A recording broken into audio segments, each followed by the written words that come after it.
ine cadugerlik edip milletin arasını bozup börenim olsa hamana bir bariye palaniye bakilçılığın üstünden kinen üstünden, ağzaralığın üstünden, hasadet içigaralığın üstünden sen bir doğa bir neçe alsan al nohum şu taraf bir dargasa bolya diýilýän kep ikisi de uluqan haram iş uluqan bir dargama iş Hudaýyň lähnetiniň etegindäki adamlarda çykarýan pulu da haram berilýän pul da haram ikisi de ýöne cehennem satyn alyp duran adamda 4 mezhebiň 4'sünde de şeýledi. Eger aýsam maňa jyllar habar berýär aýandadan bilýän nise Hudaý Taala Qur'an-ı Kerimde aýdýär: "Ve ma yenbagî lehum ve ma yestati'un innahum anis sem'i lema'zulun." Suriye Şuara ahirki ayeler onu kullanış parada. Jynlar hiç wagtda göýüňe öýdüp aýandadaky habar eşitmeýärler diye. Hudaý şin gat'an aýdýar. "İnnahum anis sem'i lema'zulun." Periştelen gurrun we asmanlarda gurrun eşitip başarmaýarlar diye. Ohum çyn yalan bir towar gurrunlar mizinne bilen oklaýarlar. Öz adamsyna şu porhan uluqan haram işe diýen adamlara ohum o da yalan çyn garşyryp aýdýar falanyňky dogry çykdy dogry çykdy aýandadan bilýän bolsa bardaşyň men ýene yarım saatdan näme bolýan nida men nime özüm näme bolýan diýeni yarım saatdan eger yarım saat 5 dagy ýene 1 saniýeden özüň näme bolýandygyny bilse hiç başarmaz. Ýöne ulu qorrak milletten tejrübesi bilen ýa bir towar bir hokkoluk bilen sen aglyňdan kesip aýdywati bar şoň jyny barmyşdyk kafir jynyna ýanyna barmyşdyk şoňa habar berýänmişdik da emma aýandadan habar berýän men diýen bolsa ha sen ýene 5 dagdan näme bolýandy näme bir dünýäň içinde gyzyl kümüşleri ýerden ýygnaň akdy näme sen kesip ben horlap halkyň milletiň pulun sorupdan horlapdan diýip aýtdy tanetde bar ýanyna men näme ogurlany diýip kim ally şonu sen öýüň iler düýbünde sen daýdan mamışdyk sen öýüň düýbünde bir gelejek mamışdyk olar şon kefinden birat ogurlap şonu aýdy ady näme diýip men bar aljak şondan diýip näçe mysgal gyzylypdy diýip hiç tadı bilmez ol oturan ol bernamygy weriňiň üstüne gurulanda dahyl hokkaň üstüne gurulanda Allah'ın adyny çakyrda bar bir wagt bir ýyldyz bilýän nämetýän ýan adam biriniň öýüne bartdyrda Aham sallançakda o çağa yatanmış.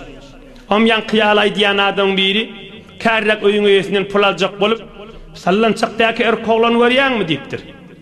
Ha o näme diýipdir? Bu oglan diýipdir. He ora alim boljakdyr diýipdir. Bu oglan he ora uluqan adam boljak, danışmand boljakdyr diýipdir.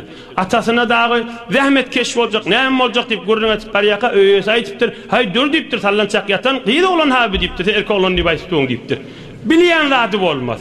Yönümizin nivelin halkın pulunu alacak olup ayıptır. Dur hausen näme diýip barýan diýipdir. Ola gyýdy olan oň içinde ýatan diýipdir. Men gyýdym ola diýipdir. Inhe hak gurrunlar daşylar. Ýöne biz näme etmeli? Ey cemaatlar, hak şeriatda bükülli we gümmer ýammarly gurrun ýok. Hak jogabyny aýdyp bereň. Kana sallallahu aleyhi ve sellem yetaawwadu min aynil janni ve min aynil insi. فلما نزلت سورة المعوذتين أخذ بهما وترك ما سوى ذلك رواه الترمذي والنسائي Peygamberimiz hemişe Hudaýa jynyň gözünden adamyň gözünden men saklawur diýip dürügöý derman dogalary Allah'dan dileýänmiş. Jynyň gözünden adamyň gözünden men sakla diýip ta hasana çeli ta qul a'udhu bi rabbil falaq bilen qul a'udhu bi rabbin nas nazil bolupdyr Allah'a iň Resulullah'a iňipdir. Allah iňipdir qul a'udhu bi rabbil falaq qul a'udhu bin nas. Ohum peýgamberimiz näme etipdir? Hemme dogalaryny goýupdyr. Ondan belek faqat qul a'udhu bi rabbil falaq men qul a'udhu bin nas okuýarmışdyr.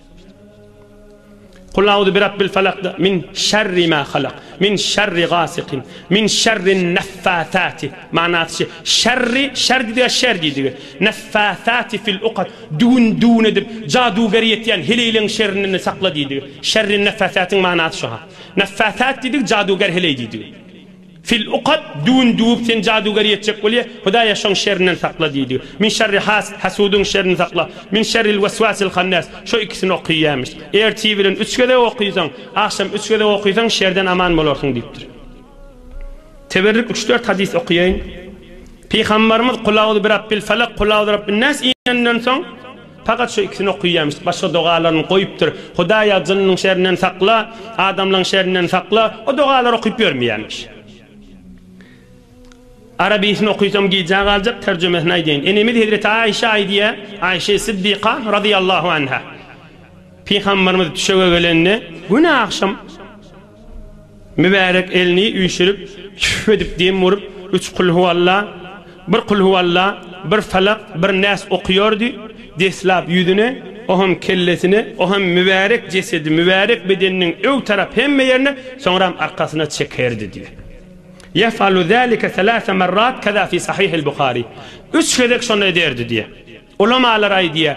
Bir gedek kul huvallah, bir gedek falak, bir gedek nas okuyup bedenine dem vursan sünnetin bittiye diye. 3 okuysan barından gav diye. Yoksa bir gedek de ya da okuyun tutuptur ya başka dogalan kalmış.